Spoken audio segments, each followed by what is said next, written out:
to another guide video. This time I'm going to be going over Ajax. If you see, right now we're sitting at about 100,000 defense and 35,000 health.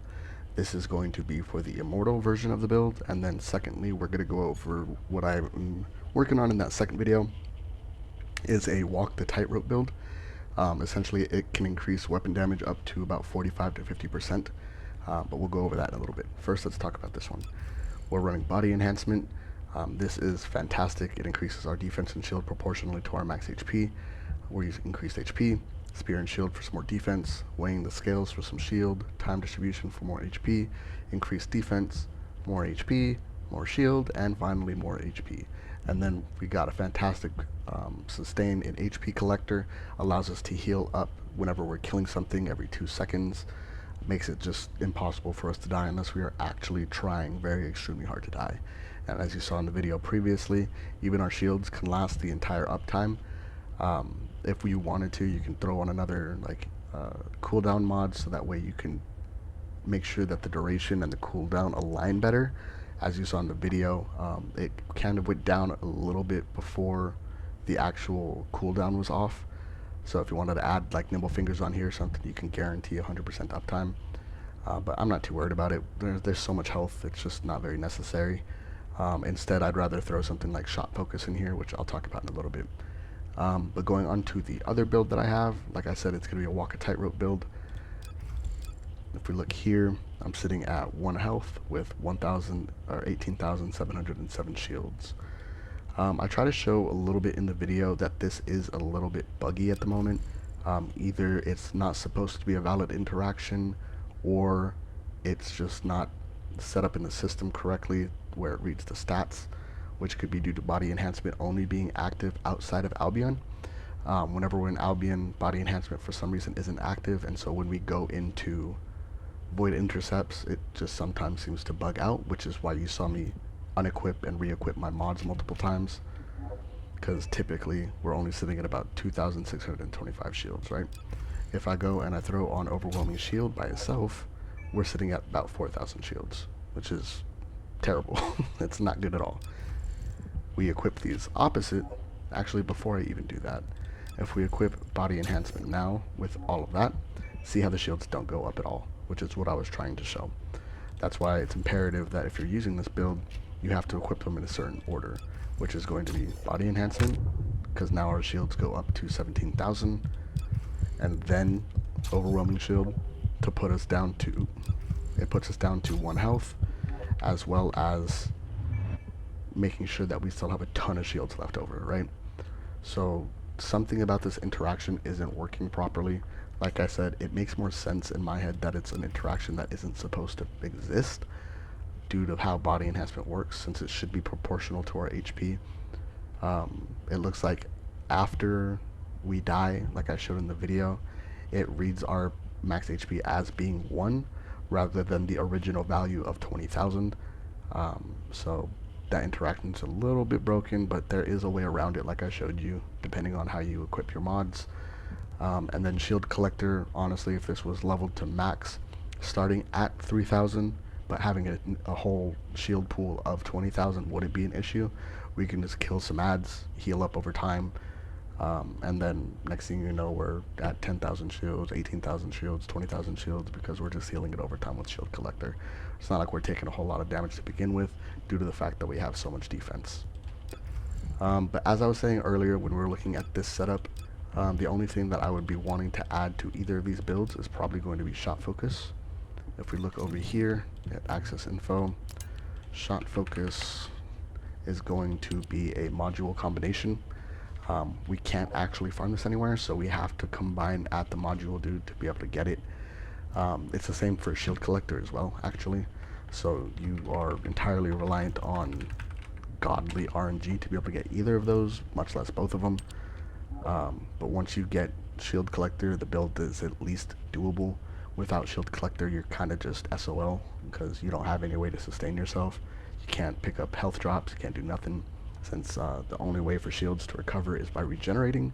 And let's be honest, shield regeneration in this game is god awful. Like look at it, it's not going anywhere. What is this? You would think it would be proportional to how much shield you actually have, but no. It regenerates like 10, 20 shield per second, and it doesn't go anywhere. It doesn't do anything. So definitely not a very good build if you don't have shield collector. But yeah, once I get shot focused, I would round out this build and make it exactly perfect in my eyes. Giving you that 30% extra firearm attack from Walker Tightrope plus another 15 to 20% from shot focus would just be absolutely crazy.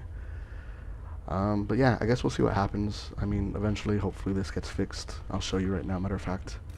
If we go to Albion, actually let me take this off first so you can see where my stats are now. If we go to Albion, I don't know why it's not active in Albion. It's very annoying that it's not. It sucks jumping into void intercepts and not having your max health or max shield already on. So if they could fix that, it would be fantastic, but that's neither here nor there because I don't even know if this build's going to work if it is fixed anyways. But yeah, now you can see my shields are down to 3,000, and if we put that mod off, it's exactly the same. You can tell that it's inactive when we're in Albion, so it kind of sucks, but if we put on Overwhelming Shield, it also only applies to that amount. Yeah. So jumping into void intercepts with this build can be a kind of a headache, but as I showed you, you're going to switch out your mods really quick, throw them on right at the beginning, and then jump into the fight. Just make sure you have a fully maxed out shield collector so you can actually get some value out of this build. Without it, it's hard. It's hard to stay alive for the entire time without any way to sustain yourself. So max shield collector is an absolute necessity. But yeah, that about does it for the builds themselves. As far as my Tamer goes, this is what I'm running for Tamer.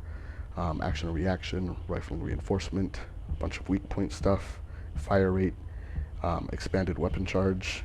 These kind of unnecessary. I was originally using mental focus instead of real life fighter, which I might actually still end up using this one instead. Whenever you fire a firearm attack increases by 1% up to 150 stacks, so 150%. Removes effect when reloading or changing firearm, which is why I have as much magazine capacity as possible, so that way I don't have to reload as often. This gun's already not very accurate, which is why I kind of prefer mental focus over real life fighter. It's just a lot easier to hit like everywhere instead of just focusing on weak points, and the accuracy on this gun is so bad that we just kind of can't keep this up to a stable 10 stacks the entire time. Meanwhile, for this, I could just spray and pray and, you know, don't have to worry about it at all. If I were going to switch something out on this, I probably, if I decide to take off mental focus and keep using real life fighter, could take off weapon tuning and expand charge, maybe do like the barrel enhancement stuff, so like superheated barrel or electric gun barrel, maybe in fire conductor, and like there's other conductor mods too, obviously, right? So if I'm switching out these for each boss, you know, I can match the barrel type with it, so that way I can get even more elemental damage. I feel like that might be a better way to go with real life fighter and or with mental focus and without these things. But that's something I'll definitely have to test eventually. But yeah, that about wraps it up. That's everything to look for in this. I'll show my Tamer really quick too. I go over it more in depth in my bunny video, so if you want to check that out, you definitely can. Break down what I find good on this. I also go over my external components in that video as well, so you can check that out if you want to know about my external components. But that about wraps it up. Thank you so much for watching, and stay tuned for the next one. Comment down below who you'd like to see. This is who I have so far, but I am not against farming out some characters, buying characters, you know, just to make some builds for you guys. I hopefully plan to have everybody at some point anyways. I really do like this game, so I definitely hope it sticks around and that I can keep creating content on it. But yeah, if there's anybody here you're interested in seeing, let me know. I probably won't be able to make as in-depth videos like I do for Ajax and Bunny, because, I mean, my Bunny has 9 catalysts, my Ajax has 6. But I could maybe like theorycraft some builds, just so that way people can have planners, like a goal to work towards, which is something that I wish I had at some point. I wasted, I don't know, 3 catalysts on my Bunny, because I didn't really know what I was doing, didn't know how to use catalysts, didn't know it would reset me to level 1, and all that fun stuff. So if you have any comments, questions, or concerns, leave them down below. Leave a like, subscribe to the channel, and look forward to my next video. Alright, thanks.